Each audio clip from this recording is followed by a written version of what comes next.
Apa yang disampaikan oleh Bung Jering tadi, bahwa sesungguhnya ada banyak rumah sakit di luar negeri, tadi disebutkan di London, California yang kosong. Meskipun yang saya dapatkan informasi tidak demikian, karena saya mendapatkan informasi langsung tidak hanya dari media, tapi juga dari kawan-kawan di sana. Ya, kalau boleh saya start dari Indonesia aja ya.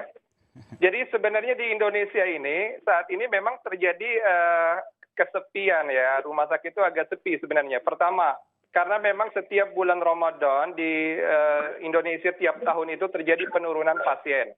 Yang kedua, di Indonesia itu saat ini memang banyak fokus karena COVID-19, sehingga orang kalau cuma punya simptom yang sederhana untuk kekhawatiran kesehatan tidak perlu berobat ke rumah sakit.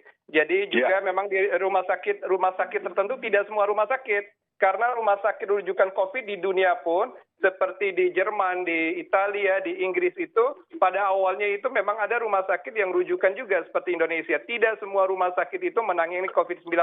Tetapi semakin banyak, semakin tinggi kasus per kasus, maka kapasitas rumah sakitnya dibenahi. Dan hampir semua rumah sakit di Eropa siaga untuk COVID-19.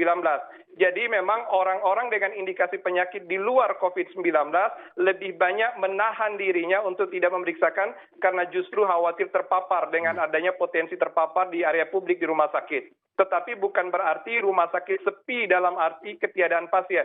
Boleh jadi sepi dari pemeriksaan untuk penyakit-penyakit lain karena orang lebih waspada, tetapi untuk COVID, penanganan COVID, hampir semua negara di dunia ini meningkatkan kapasitas layarnya untuk menangani COVID-19. Jadi bahkan peralatan seperti ventilator, monitor untuk kebutuhan ICU, termasuk alat pelindung diri, semuanya kewalahan, karena itu bagian dari bahan pakai habis, seperti APD yang tiap hari dipakai oleh tenaga kesehatan, dan tenaga kesehatan sendiri banyak menjadi korban, banyak juga yang terpapar karena kasus COVID-19. Nah untuk itu secara kesimpulan sebenarnya di dunia ini, seluruh dunia termasuk Indonesia, rumah sakit yang ditunjuk untuk penanganan COVID-19 sebenarnya cukup kewalahan menangani COVID-19. Tandanya kapasitasnya penuh, terkecuali rumah sakit tertentu yang memang kecenderungannya di bulan Ramadan ini agak sepi karena berkaitan dengan Ramadan dan juga penahanan diri untuk tidak beraktivitas di ruang publik.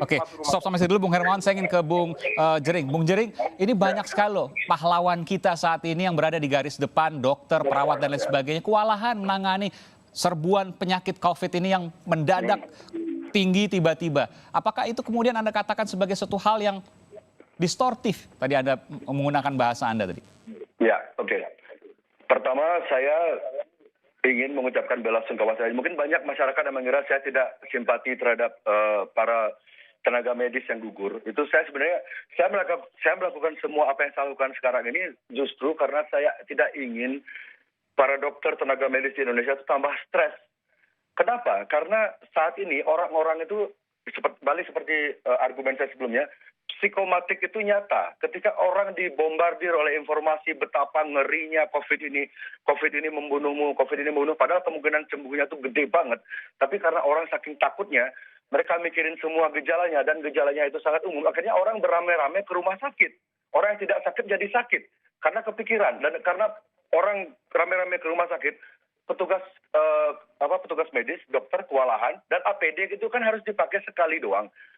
Ketika mereka harus buang air, mereka harus ganti APD lain. Dan memakai APD itu 1 jam itu sudah sesak nafas. Dan saya rasa kita sepakat, jika tidak semua dokter itu mempunyai kesehatan yang prima. Dokter juga pasti punya penyakit, ada yang punya penyakit bawaan, ada yang sudah faktor usia, faktor stres, karena mereka melihat TV berita buruk, melihat handphonenya berita buruk. Maka yang harus dihentikan sekarang adalah bagaimana menyeimbangkan informasi agar orang-orang itu punya harapan yang besar jika sebenarnya COVID ini tidak perlu ditakuti berlebihan. Kita hanya cukup melakukan adaptasi, cuci tangan, pakai masker, jaga jarak seperlunya, cukup. Orang-orang sudah Anda mengkampanyekan itu, cuci tangan, masker, jaga jarak. Tapi semua itu rekomendasi dari WHO, Bung Jering? Ya, saya mengatakan cuci tangan itu agar kenapa? Kan orang-orang sekarang, orang Indonesia suka makan pakai tanpa sendok garpu. Iya. Kalau mereka misalnya tidak higienis, tidak cuci tangan, mereka kena diare, terus mereka masuk rumah sakit, akan ada kemungkinan mereka akan dilabeli COVID. Karena sudah seperti saya bilang sebelumnya, di banyak negara-negara maju sudah ada permainan untuk menaikkan angka statistik korban COVID agar negara-negara itu lebih cepat menerima mandatory vaksin. agar kita semua wajib vaksin. Itu loh. Jadi untuk mencegah agar kita tuh bisa melawan, agar tidak semua orang terkena wajib vaksin. Jadi usahakan sebisa mungkin Anda itu sehat. Kalau tentang masker, saya tidak peduli apa kata WHO. Saya peduli sama TBC. TBC itu 100% airborne. Kalau masalah COVID airborne itu kan masih diperdebatkan sekali. TBC itu 100% airborne. Jadi kalau orang pakai masker itu mereka selamat dari TBC. Kalau social distancing itu menyelamatkan kalian dari panu, kurap dan penyakit-penyakit kulit lainnya. Jadi kalau Anda social distancing, Anda pakai masker itu bukan kaitan ke COVID? Kalau saya tidak mau tunduk sama apapun kata-kata WHO karena saya. Tapi Anda melakukan itu ya? Saya lakukan itu agar masyarakat tidak mudah ke rumah sakit, agar masyarakat tidak gampang ke rumah sakit. Kalau masyarakat berbondong-bondong ke rumah sakit, medis stres, medis meninggal, orang-orang pasien non-COVID yang mereka tuh memang sakit kritis karena bukan COVID, mereka akan terbengkalai, akhirnya meninggal. Kasihan. Oke. Bung Hermawan, terakhir, apa yang bisa Anda sampaikan dari semua perbincangan kita pada hari ini? Baik. Pertama, ketika kita melihat fenomena kejadian COVID-19 di dunia, memang kita bisa menganalisis dari berbagai sudut pandang, termasuk sudut pandang tentang tesis konspirasi. Hanya saja, para praktisi, pakar ilmuwan di dunia ini juga tidak bergerak sendiri karena mengatasnamakan negara juga. Seluruh negara, artinya seluruh kekuasaan besar di dunia, turut berperang melawan COVID-19.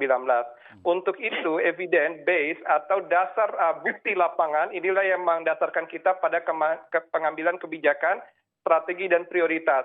Sejauh ini strategi penanganan COVID-19 satu-satunya yang paling bisa menahan laju penyebarannya adalah dengan melakukan physical distancing, penguatan komunitas, menjaga imunitas kita, daya tahan tubuh kita, sekaligus menggunakan alat pelindung diri seperti masker bila harus kita ada di ruang publik.